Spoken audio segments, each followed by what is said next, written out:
იცოდით, რომ ცეზარის სალატი თავდაპირველად თევზის რეცეპტით შეიქმნა და მეც წლებია ვამზადებ. თუ არ დაგიგემოვნებია ჯერ, გადავიდეთ მომზადებაზე. ძალიან გემრიელი სოუსის რეცეპტიც უნდა გაგიზიაროთ. პროდუქტების შესაძენად libre-ში შევიარეთ და ბერძნული იოგურტი ყველაზე იაფად შევიძნე სოუსისთვის. ორაგული სტეიკი დავამუშავე და დავამარინადე ლიმონის ცეдрაში. მარილი, ზეთი, ნიორი დავუმატე, კარგად გადაუდიე და 1 საათის შემდეგ შევწვი აეროფილში. სუხარიკებსაც სახში ვამზადებ ხოლმე ნიოს, ზეითუნის ზეთს და ორეგანოს უმატებ და ღუმელში ვაშლობ.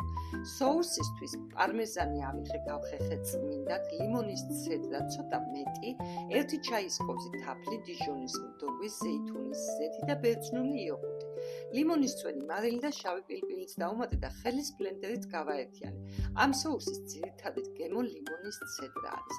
ბოლოს კი ეს ყველაფერი ავაწყე გემრიელად და ლამაზად თებშზე სალათის ფოთლები